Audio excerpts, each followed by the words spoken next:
no voy a ser el juez del diablo, pero sí realmente las presiones existieron, no se pueden negar, y nosotros no queríamos ser los protagonistas de una pequeña fisura en lo que es la coalición. Las presiones existieron, y nosotros que somos conscientes, si bien no nos pusieron el revólver en el pecho para tomar una decisión, pero sabíamos que de acuerdo a los manejos de presión que existieron, iba a generar una fricción muy fuerte, y optamos por lo menos nocivo, que era no votar.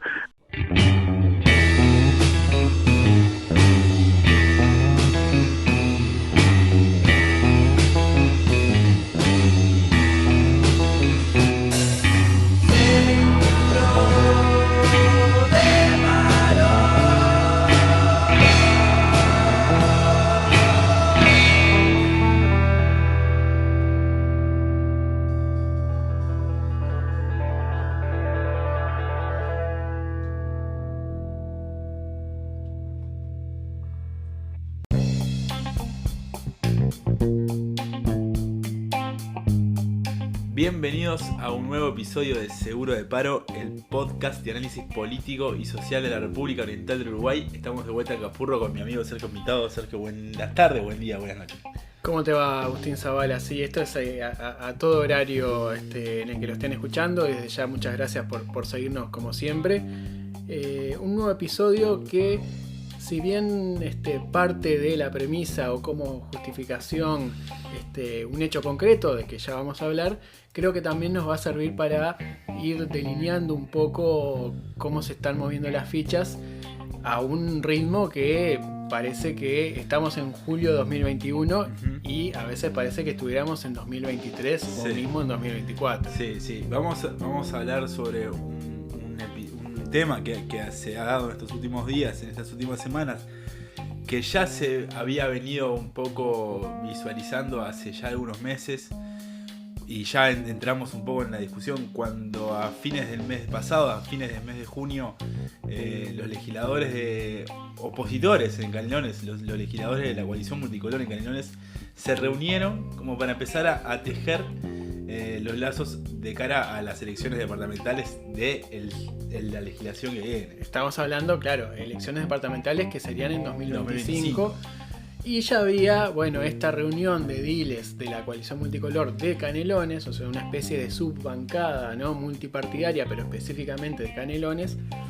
Y lo que se podía leer o ver entre líneas, por lo menos, que era más que nada una especie de cumbre estratégica de, cómo enfrentamos a el Frente Amplio en Canelones, donde es uno de sus recintos más, donde el Frente Amplio tiene más poder, y donde además gobierna una persona como Yamandu Orsi, que va en su segundo periodo de gobierno, que, tal como lo dijimos en algún episodio anterior de Seguro de Paro, es a las claras uno de los grandes promesas del Frente Amplio para las próximas elecciones. Sí, claramente lo de Orsi es justamente, uno podría empezar a ver que Orsi es o va a ser uno de los posibles candidatos del Frente Amplio, pero también hoy en día es una figura política relevante, ¿no? Es el intendente de Canelones, el segundo departamento más poblado del país, con mucha producción agrícola, con mucho movimiento de capital, con mucha riqueza en sus tierras, en su producción. Y Yamandu Orsi es un intendente muy bien visto por la ciudadanía en general. Claro, y está esa cosa, ¿no?, tradicional de que de la importancia geopolítica de Canelones, ¿no? De que quien gana Canelones gana el país, que en la última elección no se dio así porque el Frente Amplio ganó ampliamente en Canelones y aún así perdió el gobierno. Pero sí, Canelones tiene esa cosa de combinación entre algunos sectores muy parecidos a Montevideo, algunas áreas geográficas con lógicas muy similares a las de Montevideo y otras áreas con lógicas muy similares a las del resto del interior del país. Entonces uno puede decir que quien conozca bien Canelones y lo sepa recorrer tiene, bueno, por lo menos ya sondeado gran parte del electorado uruguayo. No es por nada, la calle Pou en su momento eligió ser diputado por Canelones y hizo gran parte de su campaña en Canelones, sabedor de que crecer en Canelones le daba y le aportaba mucho electoralmente. Exacto, pero ya para meternos un poco en lo concreto que va a ir este episodio, la semana pasada, la semana del 20 de julio, la Junta Departamental de Canelones no aprobó el fideicomiso que había solicitado el Poder Ejecutivo de ese departamento para concretar una serie de obras de infraestructura que el Ejecutivo departamental buscaba por un voto. Hay un voto, por un voto el gobierno de Yamandu Orsi no pudo conseguir ese fideicomiso. ¿Qué es un fideicomiso? Es como la gran pregunta, ¿no? Porque es como una palabra que se ha puesto de moda últimamente, pero que siempre está, si uno la busca, porque es una herramienta bastante utilizada. Básicamente un fideicomiso es una herramienta financiera, ¿no? Con la que se puede una especie de guardar ciertos fondos para determinado fin. Hay que entender que a nivel práctico esto de lo que estamos hablando es que sirve casi como como si las intendencias tomaran un préstamo, claro, ¿no? Lo que hacen es crear un fideicomiso con una institución bancaria que puede ser tanto el Banco República como alguna otra. Y bueno, se administra ese fideicomiso con eso le permite obtener fondos a la entidad pública que sea, en este caso las intendencias, para hacer frente a estas obras. Obviamente esto genera un endeudamiento, no solo porque tiene un costo el fideicomiso, sino porque bueno, ese dinero hay que repagarlo. Claro. En este caso de Canelones, lo que se pretendía era crear un fideicomiso de 80 millones de dólares que se pagaban, si no me equivoco, en 20 años, ¿no? Obviamente Canelones no es el único que ha utilizado esto. Vamos a ver también, ¿no? que al mismo tiempo que hace unos meses atrás las intendencias de Río Negro y de Rocha, ambas en manos del Partido Nacional, habían propuesto algo similar y también había quedado por el camino, en esos casos, por no contar con los votos del Frente Amplio. Pero para terminar de contextualizar y quizás a alguien le pueda sonar mucho más, durante el gobierno de Daniel Martínez de la Intendencia de Montevideo, en 2015, una de las grandes propuestas, ¿no? de esa gestión de Martínez fue el Fondo Capital, que era justamente un fideicomiso. Era una inversión millonaria en dólares para hacer frente a un montón de obras públicas. Y bueno, legalmente lo clave, digamos, y lo que es importante entender es que este tipo de instrumentos, cuando se tienen que aprobar en las juntas departamentales, sí o sí requieren algunos votos de la oposición, porque claro, requieren mayoría especial. Por más que los partidos gobernantes en las juntas siempre tienen una mayoría automática, en estos casos, cuando se habla de endeudamiento a periodos que trascienden el periodo de gobierno, sí o sí se necesita el voto de la oposición también. Y bueno, fue justamente lo que Canelones, lo que la gestión de Orsi no logró, sorpresivamente además, porque algunos ediles colorados y algún edil blanco habían adelantado su intención de apoyar este instrumento. Sí. Todo hacía pensar que el fideicomiso se iba a aprobar en Canelones. Más allá de lo que había pasado en Rocha y en Río Negro, donde el Frente Amplio no aportó sus votos y el fideicomiso no prosperó, en Canelones todo hacía pensar que sí, sobre todo porque justamente esto que veníamos hablando, ¿no? Yamandu Orsi había como logrado una cierta aprobación en todo el espectro político que dejaba de lado estas diferencias. Pero se había aprobado un fideicomiso en el primer periodo también. Exacto. Esto es algo que se usa habitualmente y por eso creo que se daba por descontado de que dentro, más allá de los enfrentamientos políticos, dentro de la lógica de negociación y de acuerdo, creo que Orsi contaba con que esto, bueno, se aprobaba. Claro, pero sobre el pucho de esta votación, algunos ediles, el único edil colorado que tiene el Partido Colorado, que es Héctor Costa, si no me equivoco, de Ballistas, no votó el Fondo Capital y los ediles blancos tampoco acompañaron.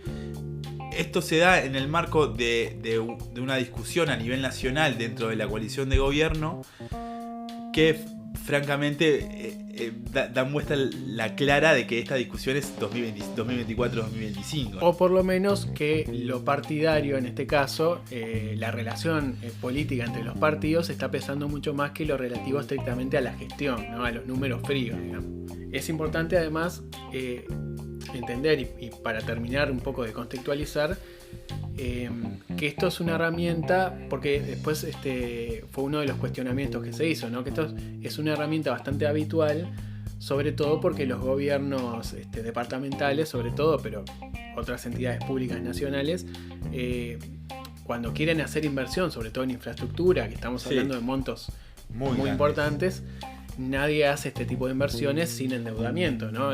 Si un organismo tiene que esperar a tener en caja el dinero para construir obra pública, bueno, seguramente nunca logre hacerlo, ¿no? Claro. Y bueno, esto que decías justamente de las cuestiones más políticas que entraron a jugar un poco en esta discusión sobre la gestión y sobre el fideicomiso y las obras en Canelones.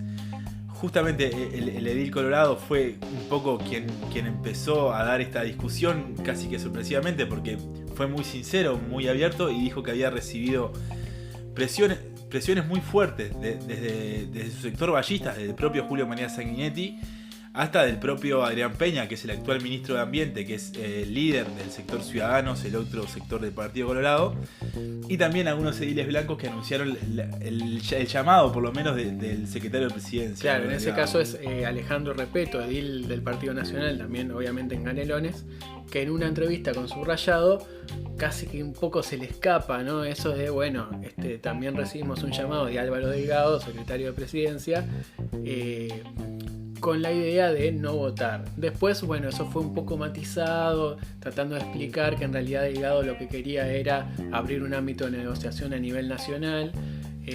Básicamente lo que se buscaba, según explicó el Partido Nacional luego, era, bueno, hacer un paquete en que o se votaban todos los fideicomisos o no se votaban ninguno. Claro, justamente lo que decía parte del Partido Nacional y lo que dijo Omar Lafluf, que es el intendente de Río Negro, y Alejo Umpierres, que es el intendente de Rocha, es un poco esto de que si vos me das, yo también te doy, ¿no?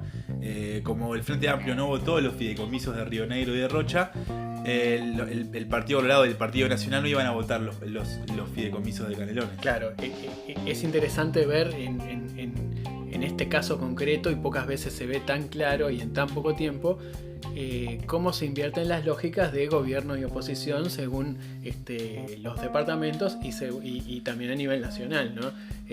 La misma fuerza política que toma una postura firme para no convalidar una herramienta propuesta por el gobierno, por el oficialismo, luego sufre ese mismo revés cuando su oposición no le presta sus votos, ¿no? Exactamente. Creo que esto fue lo que un poco, más allá del tema financiero o el tema concreto con respecto a la gestión de cada departamento, sí es interesante porque desnuda un poco, bueno, cómo empiezan a relacionarse los partidos políticos que tienen un ojo en el presente, pero tienen, digamos que otro ojo bastante firme en lo que va a pasar en el futuro y en cómo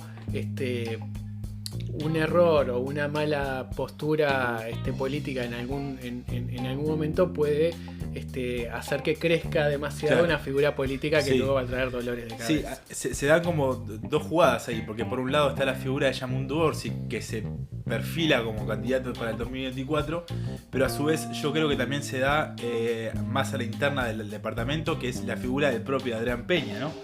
Que ya había sido candidato por el Partido Colorado para la intendencia departamental de Canelones, esta que ganó Yamundu Orsi. Y bueno, yo creo que esto es un poco también como de perfilarse un poco más y de mostrarse. Increíblemente es el ministro de Ambiente, también tiene una exposición de ese lado, ¿no? Pero también está intentando forjar una alianza partidaria dentro de su partido. Es que se dio una cosa muy curiosa con este episodio de Canelones, y es que nomás al otro día, ¿no? Esto fue el 20 de julio, al 21 ya teníamos una declaración fuerte de Mujica diciendo que desde el gobierno nacional se apostaba por una grieta, se apostaba por dividir. Teníamos un video publicado por Yamandu Orsi en sus redes sociales, donde también es muy interesante casi que semiológicamente ese video, ¿no? Porque trata de dar con una forma de hablar muy seria, muy firme. Sentado en su escritorio con una pintura de Artigas atrás. Como una imagen, bueno, de gobernante, de gestor, pero con el mensaje firme de que, bueno, la oposición, en este caso blancos y colorados, estaban derribando, destruyendo esa unidad política que él sí había logrado construir en Canelones.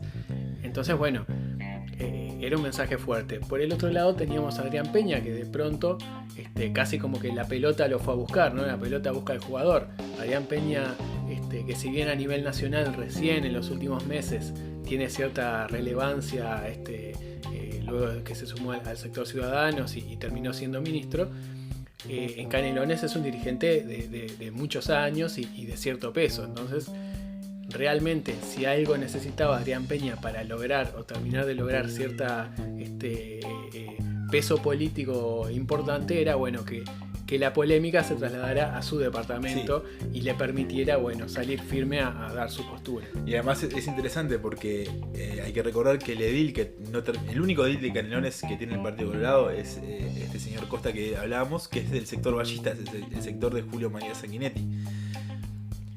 Y las crónicas periodísticas que cuentan este episodio dicen que fue el propio Peña el que llamó a Sanguinetti para pedirle que le dijera a su edil y a su sector en canario que no acompañara el fideicomiso, ¿no? Entonces me parece que ahí también se da un poco la correlación de fuerzas en la interna del Partido Colorado. Claro, el enredo político que hay, enredo en el sentido de, bueno, de tejidos, entre tejidos políticos y electorales que hay atrás de esto es muy interesante, porque nos permite ver, como pocas veces, cómo cada liderazgo político o los principales liderazgos políticos tienen a su vez sus fichas en cada departamento o en diferentes organismos, para, bueno, marcar o perfilar la postura en cada caso y, bueno, no perder territorio en esa disputa política, ¿no?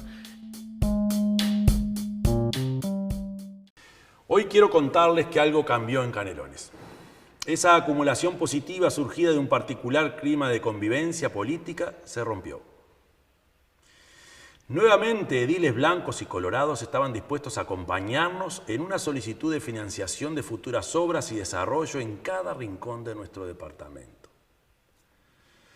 La Presidencia de la República intervino directamente y presionó de manera inédita a los ediles para doblegar su voluntad.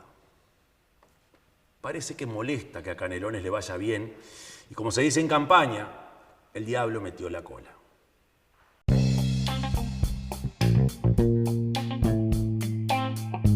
También hablando un poco de la interna del Frente Amplio, porque de alguna manera creo que esto también le permite, si bien es un contratiempo a nivel de gestión, le permite a Orsi salir fuerte contra el gobierno cuando digamos que algunas últimas posturas lo tenían un poco tibio, por ejemplo, como, por recordar la recolección de firmas contra la LUC, que no tuvo a Orsi como una figura relevante, más bien... Como si estuvo Cose, por ejemplo. Claro, en ese cabeza a cabeza que podemos ver entre Cose y Orsi sobre, bueno, quién se perfila, quién se planta de mejor manera frente a la derecha o el gobierno o la coalición multicolor en general, esto le permitía a Orsi, bueno, sacar una cabeza, dar un paso adelante, decir, bueno, con este video, con esta postura y además con ese respaldo casi automático de Mujica que sale el mismo día.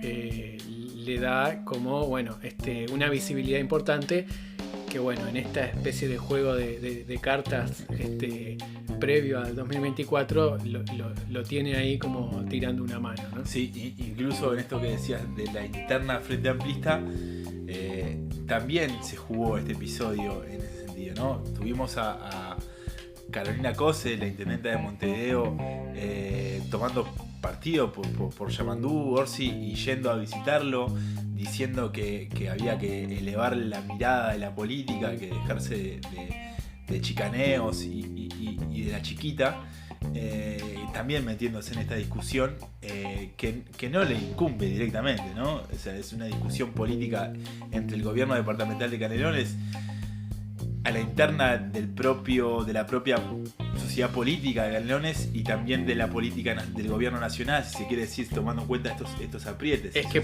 creo que es clarísimo que Cose entendió que se estaba jugando algo más que un fideicomiso de obras en Canelones y tuvo la necesidad, estratégicamente muy bien pensado, pero quizás un poco demasiado explícito, de ir a reunirse con Orsi a una especie de respaldo político.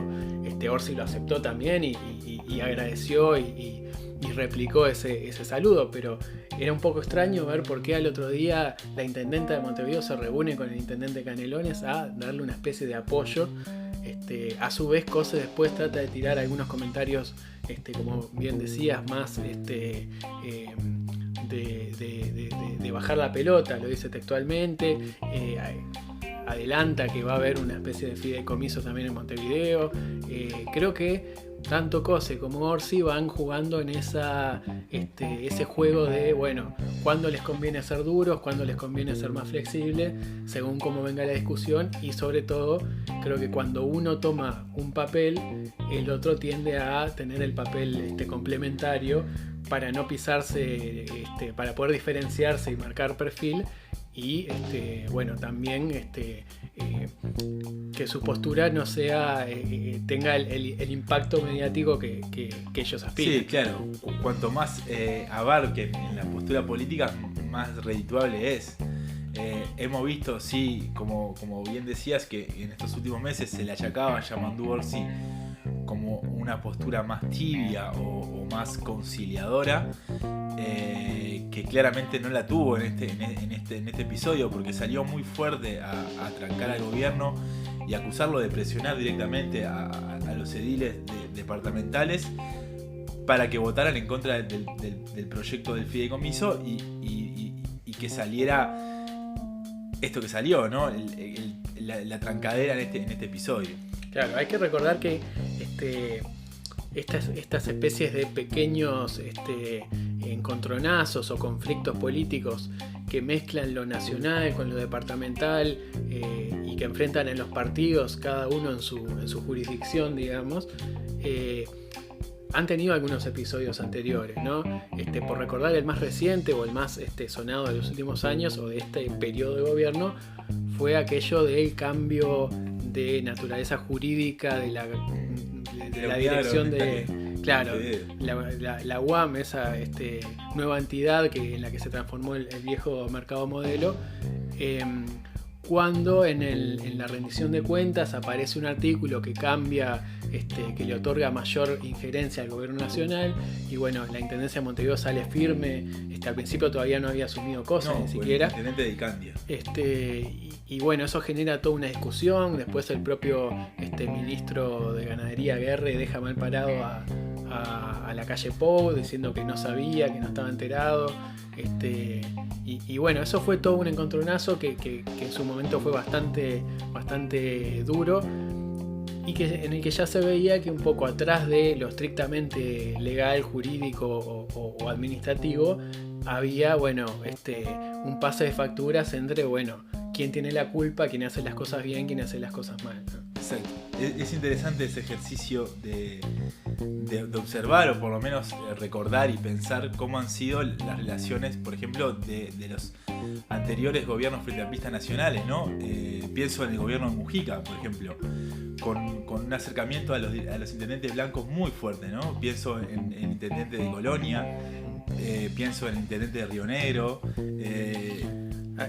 Hay que recordar un hecho histórico, y creo que de los mayores logros del periodo de Mujica fue que Mujica logra terminar la guerra de las patentes en una negociación muy importante con el Congreso de Intendentes, de mayoría ampliamente blanca, ¿no? Aquel trabajo que hizo Diego Canem reuniéndose, prosecretario de la presidencia en ese momento. Pero bueno, sí, había una cercanía. También incluso cuando Mujica avanza con el tema de la UTEC, la Universidad Tecnológica, aquella promesa que se concretó de instalarla en el interior del país también le generó un agrado en los dirigentes, en los intendentes nacionalistas.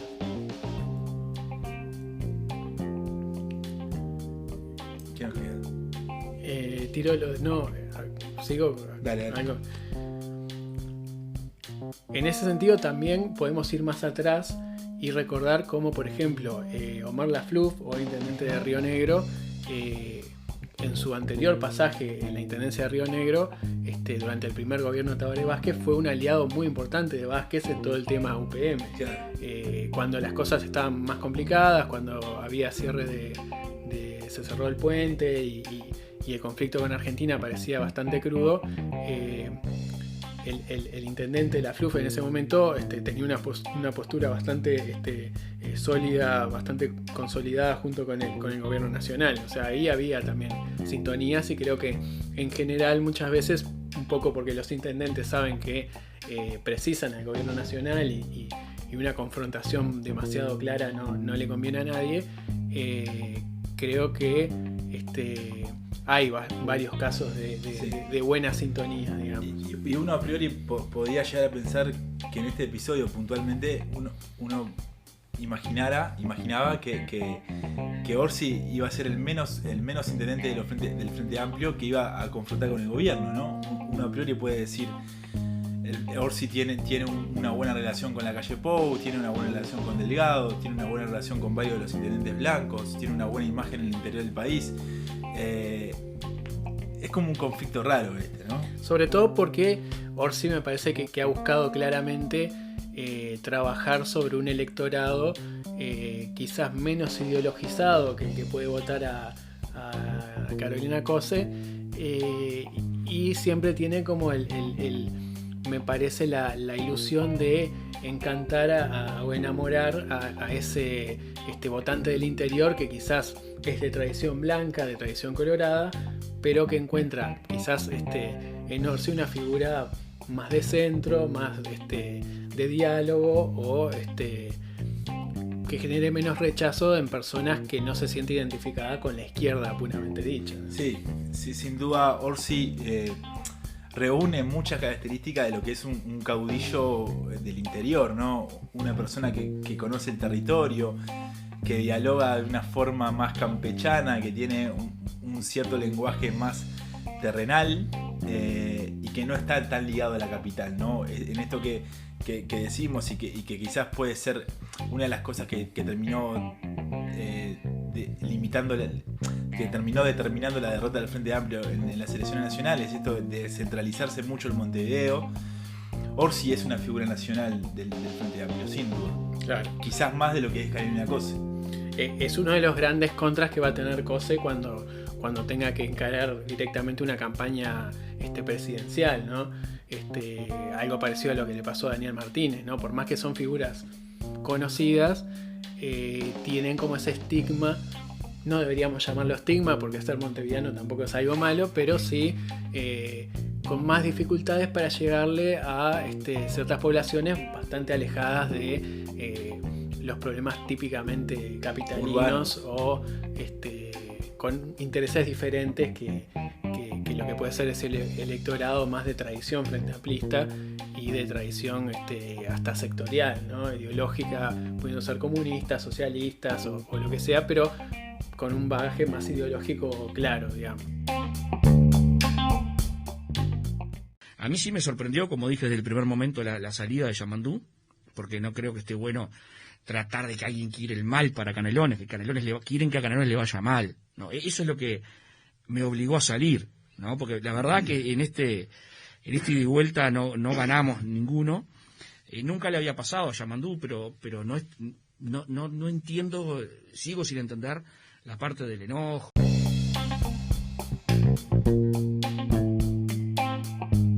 Sin dudas este episodio puntual de los fideicomisos, ¿no? De Canelones y su vínculo con lo que pasó en Rocha y en Río Negro nos permite, creo, sacar algunas, ir tirando algunas conclusiones o pistas de cómo se van organizando algunas cosas de cara a 2024, ¿no? Sí. Creo que una y bastante curiosa es la encendida defensa que el Partido Colorado está dispuesto a hacer de la coalición multicolor. Sobre todo el expresidente Sanguinetti, ¿no? que fue quien en esta lucha de argumentos para defender las posturas que habían tomado, fue el que dijo que la decisión del Partido Colorado de no votar el fideicomiso había sido para salvaguardar la unidad de la coalición. Claro, como si estuviera en disputa por un fideicomiso, ¿no? Claro, pero además contradiciendo o por lo menos revelando algo detrás de el propio Peña intentaba justificar la decisión de los ediles de la oposición en Canelones por un tema propiamente financiero. Sí. Decía que que ya habían sido como 9 fideicomisos que se le había dado de intendencia, que tenía mucha deuda, que se iban a deudar a 20 años, machacando sobre la idea de otra vez volviendo a la idea de un Orsi que derrocha dinero, que malgasta. Claro, entonces creo que Sanguinetti dice, no, esto fue por política partidaria pura, ¿no? Esto es una manera de defender por parte del Partido Colorado a los gobiernos blancos de Rocha y Río Negro y apoyar al Partido Nacional en su decisión de no votarle ese fideicomiso como un poco en venganza o en respuesta, digamos. Sí. Es curioso porque, y me traigo a colación un episodio anterior que fue cuando Francisco Bustillo dijo en una entrevista, mencionó que era un gobierno blanco y bueno, los colorados salieron como también muy nerviosos en redes sociales a aclarar que no, extrañamente a contradecir al canciller diciendo no, es un gobierno de coalición. Sí. Incluso la subsecretaria Carolina H. Lo tuiteó incluso, o sea, el Partido Colorado parece estar dispuesto explícitamente a defender la coalición y a mostrarse casi como un escudo de esa coalición. Queda la duda, bueno, cuál es el ataque que sufre esa coalición, si es Cabildo Abierto, si es el propio Partido Nacional. Y hasta qué estaría dispuesto el Partido Colorado para unir, para tratar de no romper esa coalición, ¿no? Uno podría pensar que si se rompe la coalición o si se termina, el Partido Colorado pierde mucho más de lo que gana, ¿no? Claro, trae esa cuestión de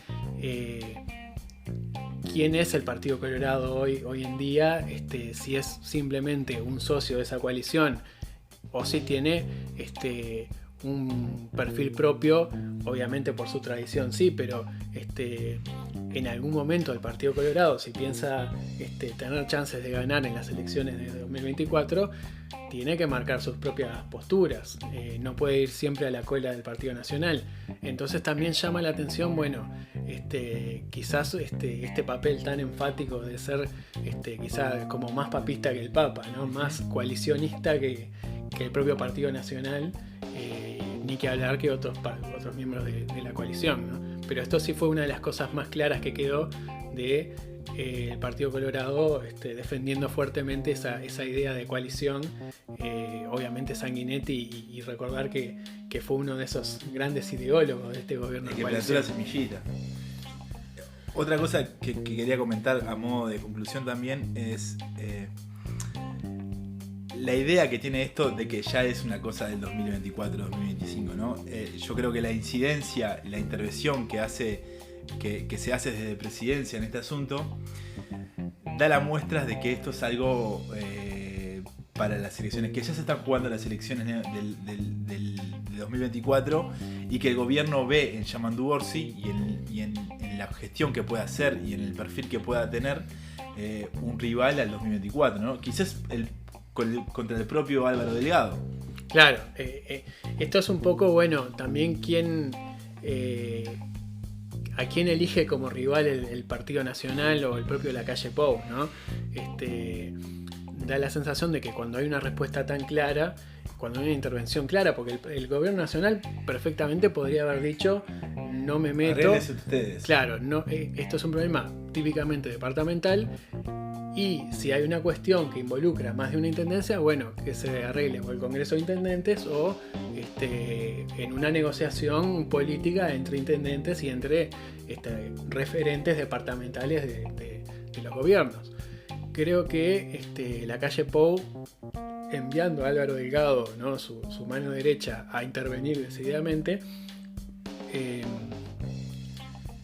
creo que claramente da la muestra de que, bueno, la calle Pou no va a dejar que Orsi se salga con una victoria política y siga construyendo esa idea de hombre de consenso, cuando logrando algo que en otros departamentos no se había podido lograr, ¿no? Y me acuerdo, no es la primera vez que la calle Pou interviene cuando, siendo senador, ¿no? En 2015, cuando Daniel Martínez propone este fondo capital, la calle Pou mandata a sus ediles, los ediles del sector todos en ese momento, a no votar ese fondo capital, en algo que también generó polémica porque era un senador y líder partidario metiéndose específicamente en un tema del departamento. Claro, de la Junta Departamental, del departamento de Montevideo, cuando él incluso era... No es su departamento. Ni siquiera es su departamento a nivel de jurisdicción, digamos. Para terminar, me parece que es importante retomar una de las discusiones que traíamos en el bloque anterior, que es un poco esto que hablábamos de la interna propia del Frente Amplio, ¿no? De la postura que están tomando tanto Yamandu Orsi como Carolina Cose. Y hablamos de ellos dos porque son las caras visibles en este momento, ¿no? Uno piensa en candidatos del Frente Amplio para 2024, más allá de que, por ejemplo, Cose dijo que no, que ella iba a terminar su mandato de intendencia y que no estaba en sus planes ser candidata para la presidencia. Uno piensa directamente, los primeros nombres que se le vienen a la cabeza son los de Orsi y los de Cose. ¿Cuál es el rol que están jugando ellos dos en este momento del Frente Amplio que no tiene conducción política? Claro, en los últimos días, antes de grabar esto, ha sucedido la elección de la designación, ¿no? Elección de Ricardo Ehrlich, ex intendente de Montevideo, ex ministro de Educación y Cultura, integrante del MPP, como una especie de coordinador interino, sí, ese es el coordinador término, de la transición. En una cosa como extrañísima, ¿no? Que no se entiende transición de qué a qué, si es transición desde la gestión de Miranda, sí. Pero digamos, es tan importante como para que tenga que haber una transición. Y bueno, el Frente Amplio no termina nunca de hacer esa transición de no se sabe dónde hacia no se sabe dónde, ¿no? Lo cierto es que el Frente Amplio va a tener un congreso en octubre y recién en diciembre va a elegir a sus nuevas autoridades. Durante ese tiempo, Ehrlich va a tratar de ser un líder transitorio, un líder que lidere esta transición desde una presidencia de Javier Miranda, que le tocó ser el presidente del Frente Amplio cuando perdió las elecciones nacionales y donde perdió muchos votos en el interior del país. Perdió, por ejemplo, Bella Unión, San Carlos, lugares donde son bastiones, donde son propiamente frente amplistas y propiamente de izquierda esos lugares. Entonces en este momento el Frente Amplio está sin conducción política. Vamos a ver qué pasa con Ehrlich. Pero Orsi y Cose están jugando en esto. Están jugando sin conductor. Claro, da la impresión de que ellos, a nivel, dejando de lado sus gestiones particulares, pero a nivel de la interna o del perfilismo en la interna del Frente Amplio, parecen tener autonomía total, ¿no? Cada uno decide cómo posicionarse en cada momento y no hay una figura que los coordine de alguna manera o que por lo menos uno vea que haya reuniones, que haya ciertos elementos comunes. Sobre todo en Orsi, ¿no? Sobre todo en Cose, perdón, porque no responde directamente a un sector del Frente Amplio. Uno podría decir que bueno, la postura que tomaron tanto Orsi como Mujica hace ver que hay una coordinación ahí, ¿no? Pero incluso Orsi tiene una naturaleza muy particular dentro del MPP. Sin duda. No es lo mismo, si bien la sintonía con Mujica es amplísima, Orsi también se maneja por las suyas y uno puede ver que no corre por los mismos carriles que otras figuras del MPP como Alejandro Sánchez, como Sebastián Sabini, como la propia Lucía Topolansky. Entonces hay también una cosa de Orsi como creo que tanto Cose como Orsi tienen la particularidad de no tener como sectores que estén totalmente formados. Creo que hay cosas que todavía se están formando y me parece que hay dentro del Frente Amplio muchos dirigentes que todavía están esperando para ver, bueno, cómo se barajan las cartas para ver antes de cerrar su pertenencia a alguno de esos candidatos, ¿no? Pero sí, creo que evidentemente en ese vacío un poco de poder que sigue habiendo en el Frente Amplio, ellos van como, bueno, haciendo el trabajo fino, y por más que alguno puede tener algún paso en falso en algún momento, hay que reconocerles que son los dos remadores de quizás uno de los peores momentos electorales del Frente Amplio en los últimos años. Quizás el otro es Andrade, pero creo que bueno, sus posibilidades como candidato son más relativas en comparación con Cose y con Orsi. Solamente para recordarles, tenemos un episodio dedicado enteramente al Frente Amplio y a este momento que está atravesando. De mi parte, damos por terminado este nuevo episodio de Seguro de Paro con este capítulo de tensiones departamentales en el departamento canario, que tiene sin duda que es una cuestión de presente, pero más bien lo tratamos de observar como una cosa que se va a trasladar al futuro y que es más bien una discusión sobre el 2024. Claro, hay un trasfondo ya electoral totalmente atrás de lo explícitamente lo que está en los papeles, que es un fideicomiso para hacer obras que bueno, sabrá Orsi ahora cómo las hace. Pero bueno, un gusto como siempre. Un placer. Y nos estaremos encontrando en un nuevo episodio de Seguro de Paro.